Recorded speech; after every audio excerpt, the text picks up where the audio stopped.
교회 창립 128주년을 맞게 하신 하나님께 다시 한번 감사와 영광을 돌립니다. 여러분, 오늘 우리가 128주년을 기념하면서 모든 세대가 함께 모여서 이 시간에 우리 창립 기념주일 예배를 드리고 있습니다. 먼저 128년을 한결같은 은혜로 인도해 주신 하나님께 감사와 영광을 돌립니다. 또 피와 눈물과 땀과 헌신으로 또 128년을 한결같이 이 예배의 자리를 지켜오신, 또 지켜내신 우리 중앙교회 믿음의 성도들에게도 다시 한번 감사를 드립니다. 또 2층에 보면요, 우리 교회학교 학생들 또 선생님들 계시는데, 네, 여러분, 이제 중앙교회의 미래를 책임질 우리 교회학교 학생들, 또 우리 선생님들께도 이 시간에 다시 한번 감사의 인사를 드립니다. 제가요, 설교에 앞서서 잠깐 여러분들에게 나눌 것이 있습니다. 그게 뭐냐면, 제가 지난 한 주간 동안 휴가를 내서요, 내년 초 1월 셋째 주 주간에 교회학교에서 필리핀 단기 선교를 계획하고 있는데, 그 단기 선교 준비를 위해서 필리핀 답사를 다녀왔습니다. 제가 가기 전에 원로 장로님께서 필리핀에 우리 중앙교회가 그동안 세운 교회들이 여럿이 있다는 거예요. 봉헌한 교회들이. 그래서 혹시 시간 되면 목사님 그 교회 한번 찾아보실 수 있으시겠어요? 하고 이렇게 말씀하시더라고요. 시간을 내서 꼭 찾아봐라 하는 그런 얘기였죠. 네, 그래서 제가 답사를 하는 동안에 교회들마다 계속 이것저것 찾아다니면서 이제 사진도 찍고 머릿돌을 계속해서 확인을 했습니다. 그러던 중에요, 참 감사하게도 우리 유인희 장로님께서 24년 전에 봉헌하신 굿 셰퍼드 처치라는 교회를 찾게 되었어요. 우리 사진 좀 올려주세요. 보니까 그 머릿돌을 이제 확인해 보니까 거기에 우리 유인희 장로님 이름이 딱 새겨져 있었습니다. 잘 보이시죠, 여러분? 네. 또 다음 사진 넘겨주세요. 지금 저 사진의 모습인데요, 교회 전경이고요. 네. 또 다른 사진, 실내, 지금 교회 예배당 실내입니다. 이제 저를 보시고요. 24년 전에 우리 교회에서 우리 유인희 장로님께서 봉헌하신 교회고요. 얘기를 들어보니까 그때 또 뭐 의료 선교도 가셔서 그 지역에서 봉사하셨다 하는 얘기도 들었습니다. 그때 당시에는 콘크리트로 교회를 지은 것이 아니라 나무로 교회를 지었기 때문에 지금 가보니까 그 나무가 조금 낡았어요. 그래서 좀 외관이 좀 이렇게 낡아 있었어요. 그런데 감사한 건 뭐냐면, 이 교회가 있는 이 마을이요, 엄청나게 커가지고요, 부흥을 했습니다. 그래서 제가 필리핀의 여러 마을을 많이 다녔는데, 이 굿 셰퍼드 처치가 있는 선한 목자 교회가 있는 이 마을이요, 엄청나게 큰 마을이 돼가지고 굉장히 그 안정감 있는 그런 마을이 되었더라고요. 교회도 터를 잘 잡았고 건물도 잘 서 있고 좀 낡았을 뿐이죠. 무엇보다 그 머릿돌을 통해서 우리 장로님의 이름을 대하는 것이요, 얼마나 큰 감동인지 몰랐어요. 그래서 이제 이 시간에 여러분들에게 이렇게 이제 보고를 드리는 겁니다. 앞으로도 기회가 되면요, 이번에는 정보가 너무 없이 그냥 그런 교회들이 있다 하는 얘기만 듣고 가가지고 조금 힘들었지만, 이제 정보를 좀 모아가지고 우리 교회가, 또 우리 성도님들이 봉헌한 교회들이 어디에 있는지를 좀 저도 기회가 되면 다시 찾아내도록 그렇게 하겠습니다. 그렇게 해서요, 제가 요번에 이 선한 목자 교회를 찾으면서 생각한 게 뭐냐면, 요번 돌아오는 내년 1월 초에 우리 교회 학교 학생들이 필리핀 단기 선교를 가면 이 교회와 이 마을에 가서 사역을 하면 얼마나 좋을까 하는 그런 생각을 하게 되었습니다. 24년 전에 우리 장로님께서 뿌리신 그 씨앗들이 여전히 시들어지지 않고 죽지 않고 살아서 그곳에서 예배하고 있어요. 이제 우리가 다시 한번 그곳에 물을 주고 생기를 더하여서 그 교회가 더욱더 부흥하고 성장할 수 있도록 우리 교회가 좋은 파트너가 되면 좋겠다 하는 그런 생각을 하게 되었습니다. 그래서 창립기념주의를 맞이하면서 간단하게 제가 지난주에 경험했던 그런 감동적인 일을 여러분들과 먼저 나눕니다. 저는요, 오늘 창립기념주일 예배를 준비하면서 하나님께서 가장 기뻐하시는 교회의 모습은 무엇일까 하는 것을요, 깊이 묵상을 하게 되었습니다. 여러분, 이 땅에 수많은 교회들이 있어요. 그런데 동일한 환경, 동일한 여건 속에 있는 그런 교회들인데, 여러분, 어떤 교회는 부흥하는 교회가 있고요, 어떤 교회는 부흥하지 못하는 교회가 있어요. 여러분, 우리 교회도 환경이 어떻습니까? 빌딩 안에 있는 교회, 도심에 있는 교회, 주말만 되면 공동화되는 교회, 로컬 처치가 아닌 그런 교회입니다. 근데 우리 교회만 그런 상황이 있는 것이 아니라 비슷한 상황과 환경에 있는 교회들이요, 많이 있습니다. 중요한 건 뭡니까? 그런데 어떤 교회는 부흥하고 어떤 교회는 부흥하지 못한다는 거예요. 그 이유가 무엇일까? 왜 그럴까? 왜 그런 차이가 있을까? 깊이 묵상하고 또 조사를 해보니까 여러분, 그 이유가 하나입니다. 그것은 사람이 전도하느냐 아니면 교회가 전도하느냐 하는 그 차이였어요. 성장이 되지 않는 교회들은 교회가 전도해 주기만을 기다리면서 전도하지 않는 거예요. 그런데 성장하는 교회들은 교인들이 영혼 구원에 대한 열정을 가지고 매일같이 전도에 힘쓰는 교회들이 성장하는 교회들이 됐다는 이야기입니다. 여러분, 결론은 이거예요. 전도하면 전도가 되는 것이고 그 결과로 교회는 부흥하게 되는 겁니다.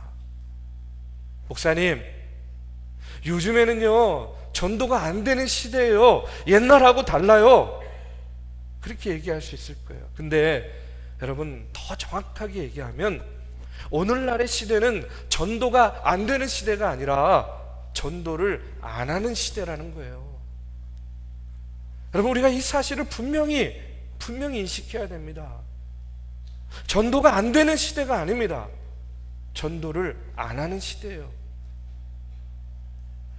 왜 그러냐면 지금도 전도를 통해서 부흥하는 교회들이요 곳곳에 얼마나 많이 있는지 모릅니다. 전도가 안 된다, 전도 어렵다, 여러분, 이런 소리들은요 다 마귀의 소리라고 저는 생각합니다. 성령께서는요 지금도 우리가 전도하면 전도가 되도록, 영혼 구원 되도록 여러분 만들어 주시겠다고요 성경에 약속하고 있어요. 우리가 믿음으로 나아가서 전도하면 하나님께서 반드시 부흥의 역사를 허락해 주실 줄로 믿습니다. 전도하면 전도되는 겁니다. 여러분, 우리 교회도 마찬가지예요. 저를 포함해서 우리 모두 여러분 교회의 부흥을 원합니까? 원하지 않습니까? 교회의 부흥을 원하고 있습니다. 그런데 전도가 안 되는 시대니까, 그렇다고 해서 전도를 안 하면 여러분 부흥은요 요원한 일이 되는 겁니다. 전도가 안 되는 시대이기 때문에, 전도하기 어려운 환경이기 때문에 여러분 우리가 더 열심히 나서서 전도해야만 여러분 교회가 부흥하지 않겠냐는 겁니다. 그래서 올해부터 매해 이제 한 해의 결실을 드리는 추수감사주일에 전도 축제인 꿈빛 축제를 우리가 진행하려고 합니다. 올 한 해만 하는 게 아니에요. 이제 매해 추수감사주일은 전도 축제입니다. 꿈빛 축제를 우리가 진행하게 됩니다. 왜 그러냐면 여러분, 하나님께서 한 해의 결실 가운데 가장 받기를 원하시는 재물이 무엇일까요? 물질일까요? 곡식이겠습니까? 살진 송아지를 하나님께서 받기를 원하실까요? 저는 그렇게 생각하지 않아요. 하나님께서 한 해의 결실을 통해서 가장 받기 원하시는 재물은 한 영혼이라도 구원하는 영혼 구원의 재물이라고 저는 믿습니다. 여러분, 아직도 예수 그리스도를 믿지 않는 그 한 영혼을 하나님께 드리는 것보다 하나님께서 더 기뻐하는 재물이 어디 있겠냐는 거예요.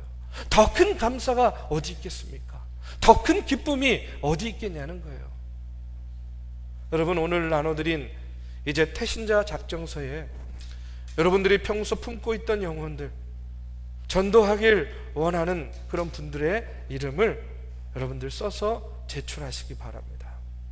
그러면 교회에서도 기도하고, 또 샘터에서도 기도하고, 초청해서 교제하고, 추수감사주일 당일날 함께 예배하고, 꿈빛 축제를 통해서 그들의 마음 가운데 교회에 대한, 믿음에 대한 편견들을 걷어내고, 무엇보다 성령께서 그들의 마음을 어루만져 주셔서 하나님의 자녀로 세워주시고 삼아주시는 귀하고 놀라운 역사가 나타나게 될 줄로 믿습니다.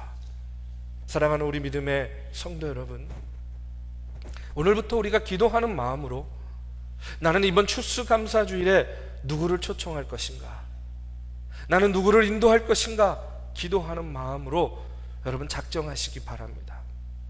오늘 골로새서 4장 3절의 말씀에 보면 바울은요 이렇게 기도합니다. 우리 한번 같이 읽어보겠습니다.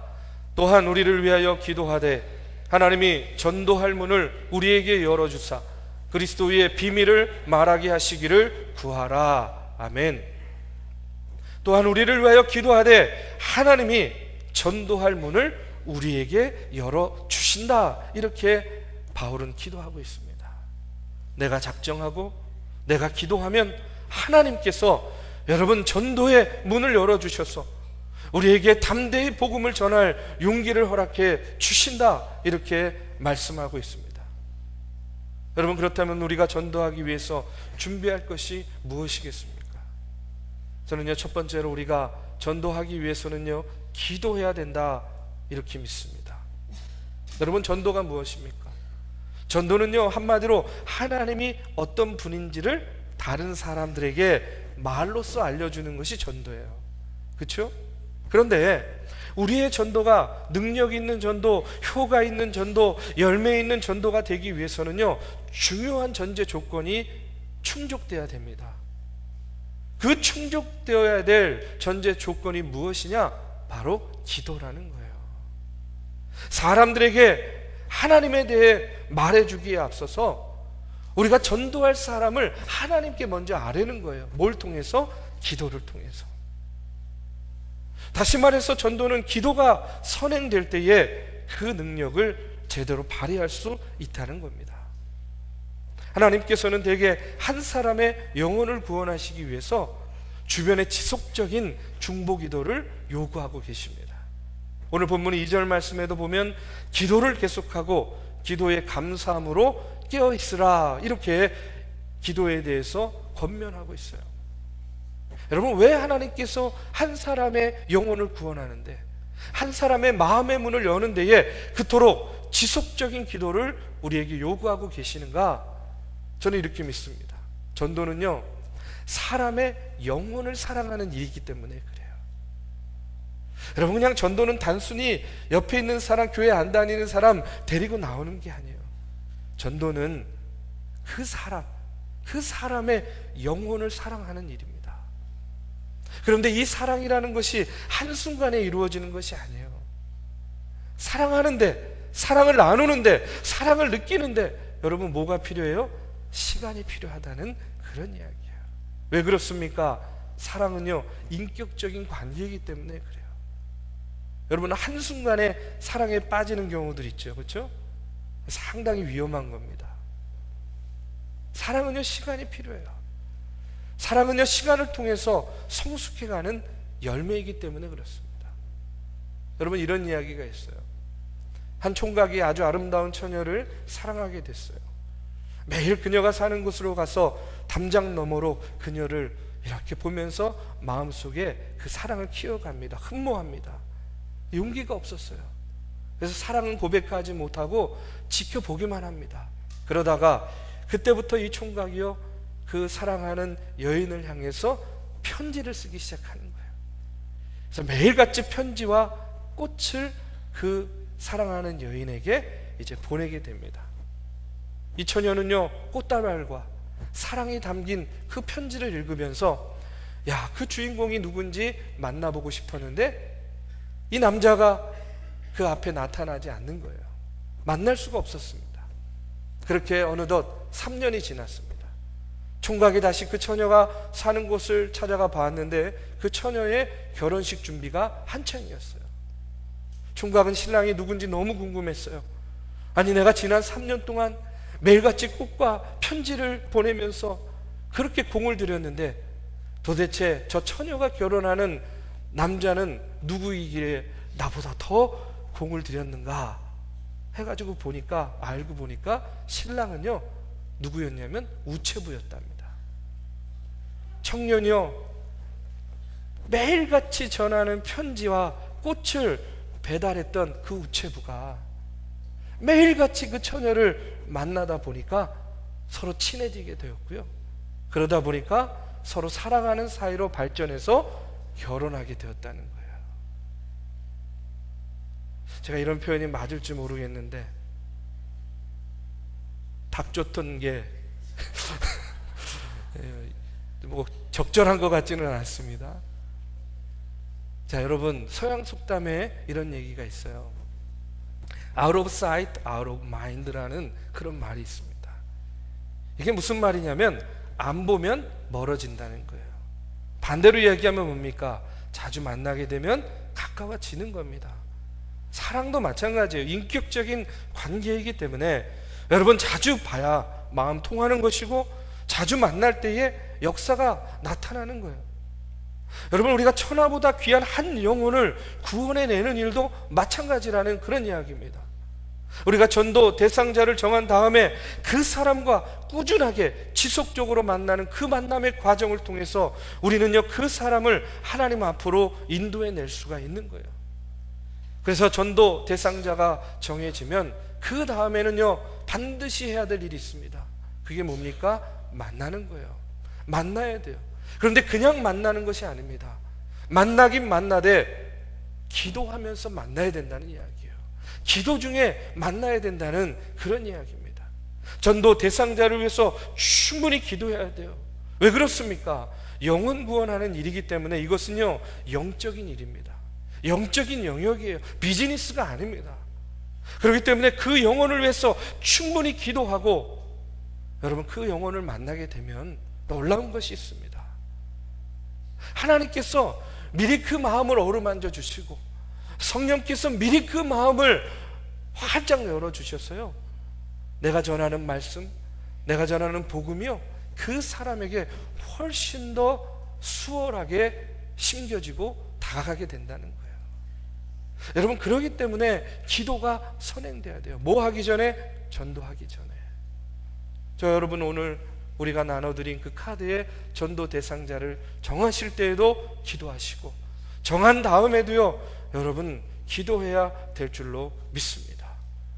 한 영혼을 구원하기 위해서라면 100번, 1000번 내가 기도하겠다, 기다리겠다 하는 그런 마음을 가지고 여러분 전도의 문이 열리기를 소원한다면 저와 여러분 기도로 전도를 준비하고 전도에 나서는 그런 저와 여러분이 되기를 주님의 이름으로 축원합니다. 한 가지만 더 말씀을 드리면, 여러분, 우리가 전도할 때 우리의 자세, 우리의 마음이 중요합니다. 여러분, 바울은요 지금 억울하게 로마의 감옥에 들어가 있어요. 거기서 편지를 씁니다. 이것이 지금 우리가 읽고 있는 골로새서입니다. 여러분, 감옥에 갇혔어요. 여느 사람 같으면 억울하게 감옥에 들어갔으면 사랑하는 사람들에게 편지를 써서 내가 억울하게 이 감옥에 들어왔으니 날 좀 꺼내다오, 나를 위해 기도해다오, 자기 자신을 위한 그런 바램과 소원들을 편지로 쓸 겁니다. 그런데 여러분, 사도 바울은요 그 기도 제목이 달랐습니다. 3절의 말씀에 보니까 우리가 아까 읽었듯이 또한 우리를 위하여 기도하되 하나님이 전도할 문을 우리에게 열어주사 그리스도의 비밀을 말하게 하시기를 구하라. 내가 이 일 때문에 매임을 당하였노라. 이렇게 이야기하고 있어요. 여러분, 바울은요 자신이 감옥에 갇히게 된 것도 뭘 위해서 매임을 당했다고요? 전도를 위해서.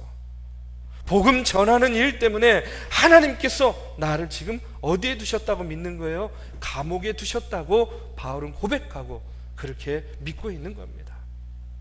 어떤 상황에 처하든지 어느 곳에서든지 그는요 전도자의 자세를 결코 잃지 않고 있다는 그런 이야기예요. 여러분, 그렇다면 저와 여러분은 어떤 자세와 어떤 목표를 가지고 전도에 임하겠는가? 우리가 제일 먼저 해야 될 일이 있어요. 우리가 그 한 사람을 정하는 일을 먼저 해야 됩니다. 여러분, 전도 그 대상자, 태신자 작전 카드 받으셨을 때 어떤 마음이 처음에 드셨습니까? 아이고, 큰일 났다. 전도해야 되는구나. 누구를 전도해야 되지? 아, 그래, 이 사람도 있고 저 사람도 있고. 아마 여러 사람이 생각나는 분도 있었을 거예요. 아무도 생각나지 않는 사람도 있을 거예요. 중요한 건 뭡니까? 이제부터 우리가 한 사람을 정하는 일을 해야 된다는 거예요. 한 사람을 정하는 겁니다. 우리 주변을 살펴보면 우리가 전도해야 될 전도 대상자들이요, 무수히 많이 있습니다. 그런데 내 주변에 있는 불신자들 중에서, 믿지 않는 사람들 중에서, 아, 저 영혼만큼은 내가 이번 기회를 통해서 꼭 내가 전도해야 되겠다 하는 그 한 사람을 우리가 마음속에 작정해야 된다는 그런 이야기예요. 여러분, 오래전에 순복음교회 교단의 어떤 목사님이요, 서울연의 전도 세미나에 오셔가지고 세미나를 하는데 이런 이야기를 한 적이 있어요. 어떤 얘기를 했냐면, 순복음교회 집사님들은 미련해가지고 전도를 잘하고, 감리교회 집사님들은 너무 똑똑해가지고 전도를 못한대요. 이게 무슨 말인가 했더니, 어느 집에 찾아가가지고 한 애기 엄마한테 전도를 했더니 그 애기 엄마가 별로 달갑지 않은 그런 얼굴로 이렇게 말을 하더랍니다. 아, 지금 시간 없으니까 다음에 오세요. 다음에. 아, 지금 바빠요. 나중에 오세요. 이렇게 이야기를 한대요. 그러면 이 같은 상황 속에서 똑똑한 감리교회 집사님들은 딱 알아차린대요. 뭘 알아차리냐면, 아, 저 애기 엄마가 전도하는 것을 거부하는구나, 전도하는 것을 부담스러워하는구나, 딱 알아차리고 그 다음부터는 안 간다는 거예요. 근데 이 미련한 순복음교회 집사님들은 그 애기 엄마의 말귀도 못 알아듣고, 지금 바쁘니까 나중에 오세요, 나중에 또 간다는 거예요. 아니, 미련해가지고 말귀를 잘못 알아듣고 바쁘니까 나중에 오세요, 나중에 꼭 간다는 거예요. 다음에 오라 했으니까 눈치 없이 찾아가고, 나중에 오라 그랬으니까 나중에 선물이라도 하나씩 들고 찾아간다는 거예요. 이렇게 하다 보면 서로 관계가 형성되고 마침내 그 애기 엄마가 교회에 나오게 되더라는 거예요. 그 목사님이요, 마지막에 어떤 말씀을 하셨냐면 이런 이야기를 했어요. 전도하기 위해서 말귀 좀 못 알아들으시기를 바랍니다. 전도하기 위해서 말귀 좀 못 알아들으십시오. 저는요, 지금도 그 말이요, 귀에 쟁쟁해요. 여러분, 나무 한 그루 쓰러뜨리기 위해서 10번 찍어야 한다는 말이 있듯이, 천하보다 귀한 한 영혼, 한 사람 전도하기 위해서 찾아가고 또 찾아가는 관심과 만남의 열정이요, 저와 여러분에게 다시 되살아나기를 주님의 이름으로 축원합니다. 이제 오늘부터 우리는 내 주변의 태신자를 작정하고 그들을 위해서 중보하고 샘터로 초청하고 만나고 추수감사주일 당일에는요, 교회로 그들을 인도할 것입니다. 여러분, 너무 부담 갖지 마십시오. 우리가 간절한 마음으로 한 영혼을 위해서 기도로 준비하면요, 하나님께서 전도의 문을 활짝 열어 주실 줄로 믿습니다.